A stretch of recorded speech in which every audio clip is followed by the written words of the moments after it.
It's the week of December 14th, 2021.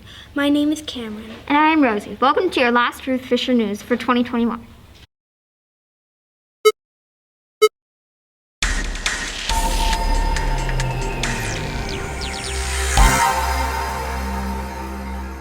Two weeks ago, 30 white rhinos were loaded into an airplane in South Africa and flown to their new home in Rwanda.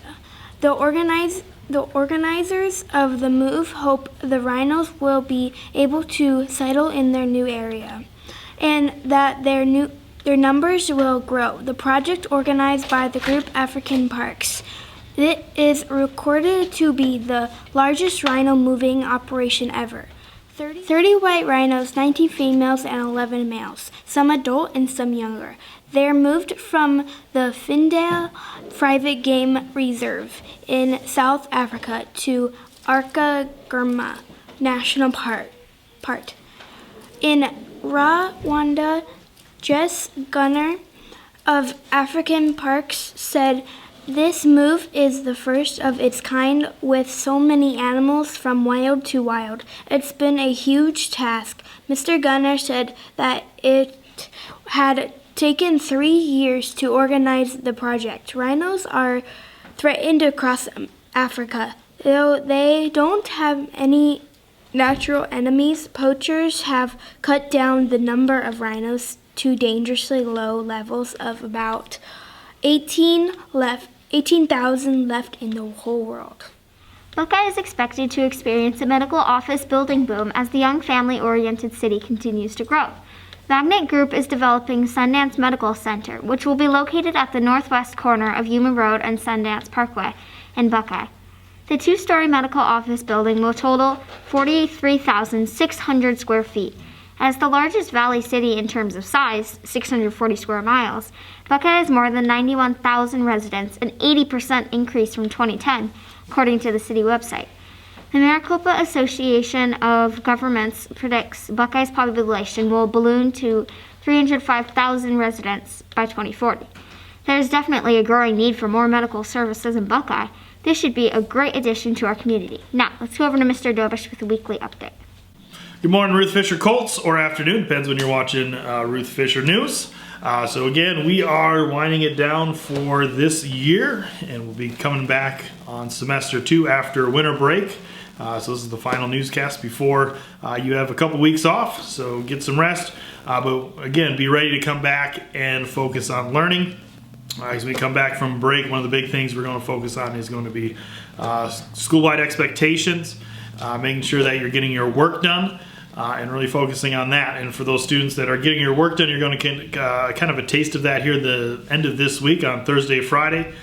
Each month we're going to plan some different fun activities for students to do that are passing all their classes with C's and aboves, good attendance, good behavior. Every month we'll do a little fun activity or activity time or something to reward those students who come to school every day working hard, getting things done. So obviously that's a big push when we come back, because again, that's your job right now. Your job is to be a student first. So kind of with that, a couple things coming up next week to help reward those kids who are working hard this second quarter. First Thursday during the afternoon, we'll have some activity time. Your grade level teachers are planning different activities for students to do who are passing all their classes and did well with behavior this last quarter. Excuse me. So that's going on Thursday. Friday is also a staff versus student basketball game. So if you want to call it a basketball game, it's just going to be us winning. So we'll have fun with that.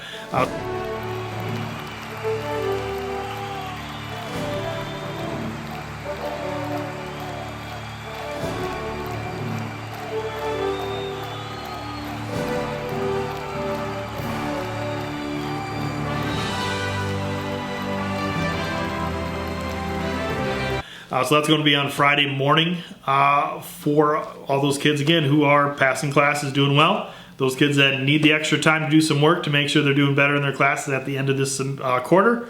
You guys will be working in classrooms in a study hall during those activities.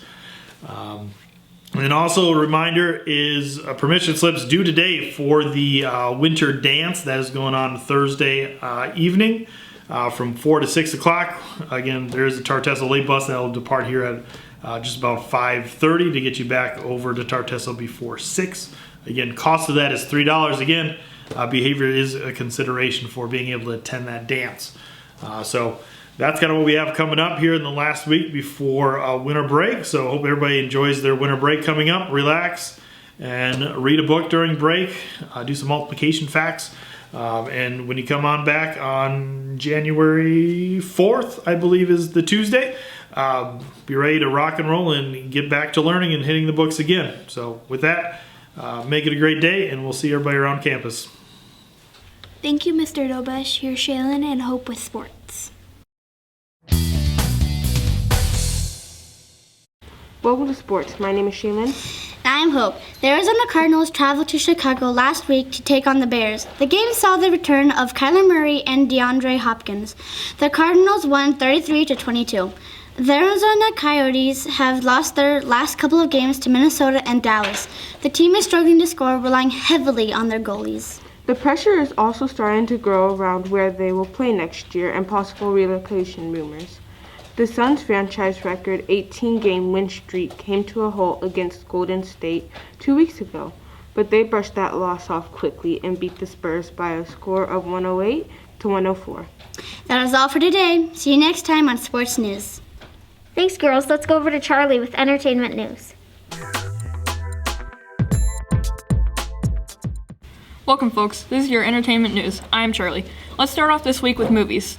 This Friday, Spider-Man No Way Home comes out, and it'd be an understatement to say there's a lot of hype. Being the fourth installment in Disney's take on Spider-Man, nobody can wait for this movie to come out. Apparently, there are cameo appearances by previous Spider-Man movie characters throughout the film that are sure to make this an enjoyable movie for fans. We hope you have a wonderful Christmas break and enjoy your time with your family and friends. Remember to be safe, and we will see you next time here on Entertainment News. Thanks, Charlie. Here's Lorena and Aubrey with Fun Fact Trivia.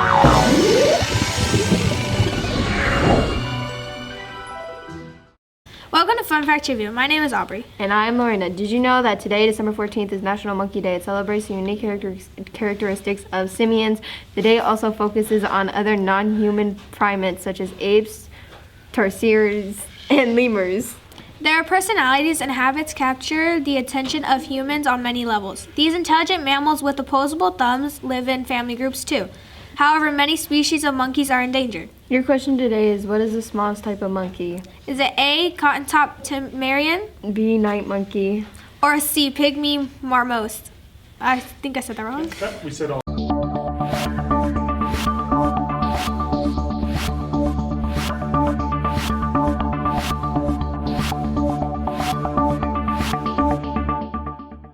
Is it A, cotton-top tamarin, B, night monkey. or C, pygmy marmoset?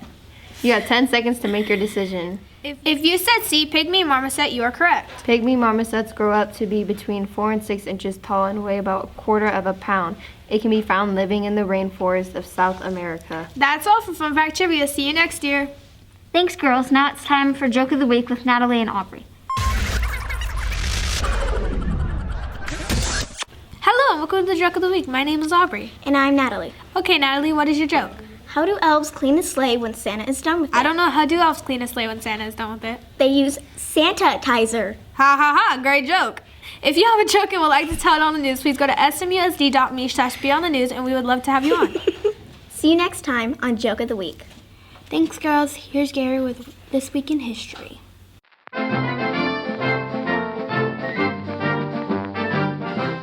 Welcome back, everyone, to This Day in History. My name's Gabriel. Today is December 14th, and there's a couple of interesting events for this week. First off, someone you've probably heard of, George Washington, our first president, died. He was 67. The year was 1799, and he died at his estate in Virginia. Also today, in 1911, Roald Amundsen became the first explorer to reach the South Pole. He beat his British rival, Robert F. Scott, by about a month. He can attribute that success to setting up his Antarctic base camp 60 miles closer to the South Pole than Scott did. He also ended up making a similar trip to the North Pole via plane, also being first to do so via aircraft. Though that was not today, well, that's all for this week. See you next year on This Day in History. Thanks, Gabriel. Let's go over to Gray with Science Time. Welcome to Science Time. My name is Gray. The International Space Station had to adjust its orbit to avoid a collision with a piece of debris from a U.S. rocket. This maneuver was to avoid the piece of debris from a U.S. rocket launched in 1994. Earlier this week, NASA postponed a spacewalk originally scheduled for Tuesday after receiving a space debris warning for the International Space Station, just hours before the astronauts were due to venture out of the ISS. The 6.5-hour spacewalk was later successfully carried out on Thursday, with NASA astronauts Thomas Marshburn and Kayla Barron replacing a malfunctioning communications antenna and achieving other get-ahead tasks. The spacewalk was the 245th conducted to assemble, maintain, and upgrade the space station, which has served a continuous low Earth orbit hub for humans for 21 years. See you next year with Science Time. Thanks, Gray. Natalie's back with Word of the Week.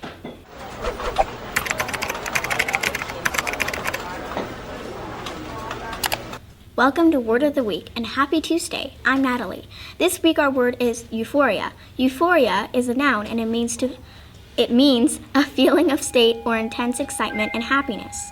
In a sentence, this would be the initial euphoria after they won their basketball game was now subsided. That's all for this week. See you next year on Word of the Week. Thanks, Natalie. That is all for this episode of RFN.